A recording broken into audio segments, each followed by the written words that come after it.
the time has come to pack up and head back to Italy. But first, this. We're going skiing.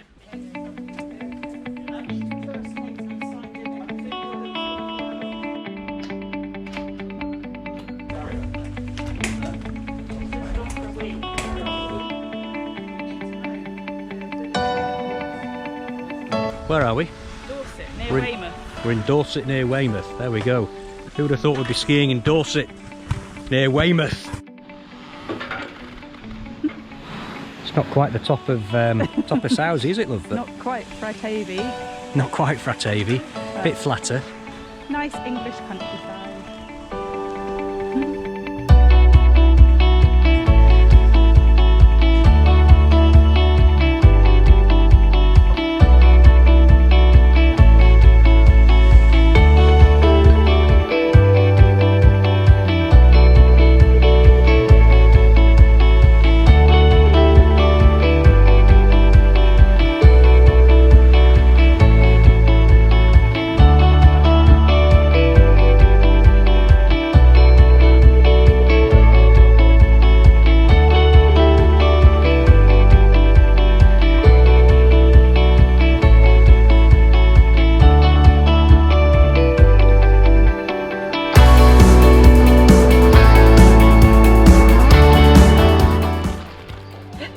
Sinead's lovely lime green boots. Oh, and 140cm Salomon, the latest from Salomon.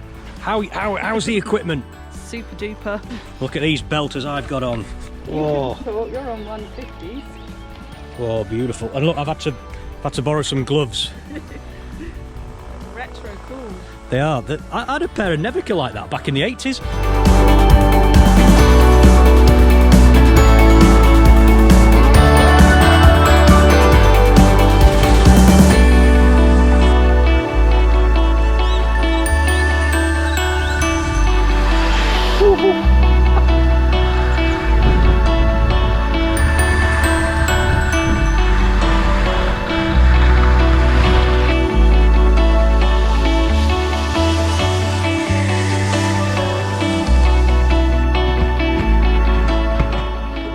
Last run. Last run. Yeah, They're calling time on us, are they? I think so. Let me just put my beautiful gloves back on now.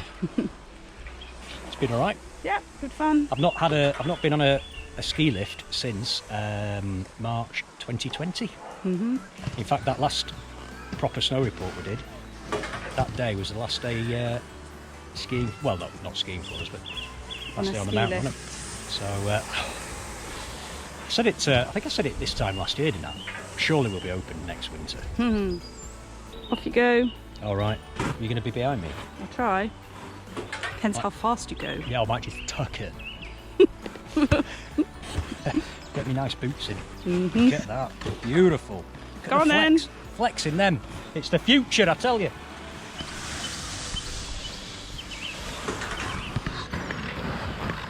How is your skiing? Please don't film me. Hello and welcome to this snow report by sauzeonline. Well, snow's a little bit firm today, but as you can see, it's well, it's not a nice day at all. It's a bit overcast. But anyway, hopefully we'll be doing that again for real sometime soon. Oh God, it's got to be this time, surely. Good morning. It's the 1st of July. 2021, and the time has come to head back to Italy. We've just made it down to the Eurotunnel. We stayed last night at the hotel in Folkestone. We've got Magnus here. He's about to be checked in. Hopefully Sinead's just now in the pet reception with all his documentation. I think it was 11 pages of documentation we needed to get from the vet.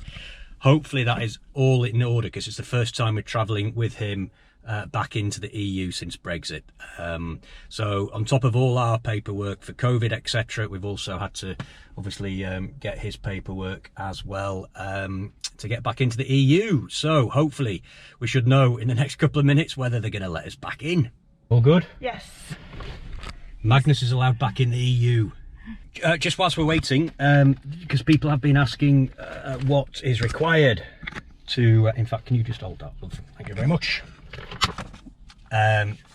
quickly, I'll go through this later. If anybody's interested, feel free to email me at james@sauzeonline.com, and I shall tell you what we went through to get Magnus back in the EU. But essentially, we had to go to a vet and get 11 pages of documentation stamped, signed in blood. Not really. And well, I don't know. I have not even read it, but all that documentation replaced the pet passport that we have for Magnus, which was issued in the UK before we left the EU. And before anybody suggests it, we are getting him an EU passport when we get back to Italy to make things a lot simpler.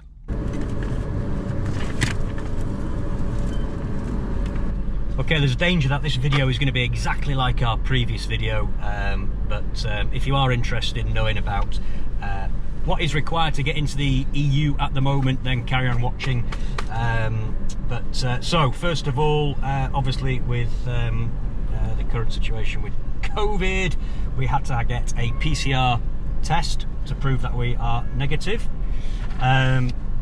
The French customs also asked for vaccination proof, which wasn't a prerequisite on the Channel Tunnel website. It just said you do need a PCR test. But anyway, she asked for proof of vaccination, which thankfully we've been doubly vaccinated, so that was the proof of the vaccination. I think that was just because we ticked that we have been. They needed to see it. Ah, so what we ticked that we'd been vaccinated? Yes. All right, okay. But if you haven't, then obviously you wouldn't tick that part. Right. Okie dokie. So that's it. So that's the PCR test, the COVID, the vaccination thing. Then we also had to fill out a form, a sworn undertaking to comply with the rules for entry into metropolitan France, and that is just it's just a form. Pretty simple to fill out. You get that from the Eurotunnel website. There's a link on the Eurotunnel website, so that's what we filled out for there. There is also the Eurotunnel checklist. Again, that's on the Eurotunnel website. Same as the previous video, so I won't go through that. These are the forms that we've got. This is the EU Digital Passenger Locator form. And this is for entry into Italy, so we haven't shown this yet. We'll probably get to show it at the Frejus Tunnel, possibly when we enter Italy. And that was from the gov.uk website, wasn't it? Okay, yeah, so all the other forms I've talked about, you can get those from the Eurotunnel website. This one was from the UK government website. There's a link. If you just type in, when you go onto the government website, just type in travelling to Italy, it'll give you all the information you require and the link to the form.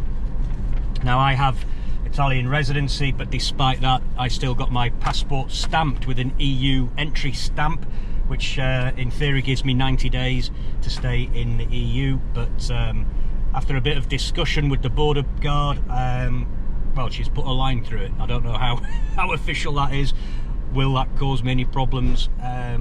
Hope not. I mean, I am coming back into the UK anyway within 90 days. So, but it might just cause another discussion with the border guard at some point. But we'll cross that bridge as and when. So I think that's it for all the documentation. But all the information can be found on the government website, the UK government website, or if you're travelling with Eurotunnel, look on their website as well. So that's it. So after a grueling 12 hours, we're now back in our apartment in Seville, and it feels wonderful to be back home. And yeah, so that's it. We've managed to get through Europe unhindered. We obviously have to follow all the rules and regulations, and there's lots of information circling around out there on social media and different news channels. But what I would suggest, if you are travelling, just use one source. Just use the government website. Look at that, type in the country that you're travelling to, and you will have all the information you require, plus all the links to any forms that you need to complete before travel. And it goes without saying, you'll need a PCR test. There is rumours that Europe will be opening up to fully vaccinated UK travellers, hopefully soon. So obviously we'll keep a close eye on that, and unless that does happen, then I guess it's going to be pretty hard for people to come over because we're now in quarantine for 5 days. So if you are coming from the UK at the moment into Italy, you do have to quarantine for 5 days. Our quarantine ends tomorrow, Tuesday. So Wednesday we'll be free to go and watch the semi-final of the Euros up in Sauzi. So yeah, that's it. I think pretty much covered everything. But drop any comments down below if you've got any questions. We'll try to answer them as best we can, but all I would say is just check out the government website if you're travelling. But so that's it. We're hopefully going to bring you some nice videos during the summer, and hopefully we'll see you all again in the winter. Stay safe.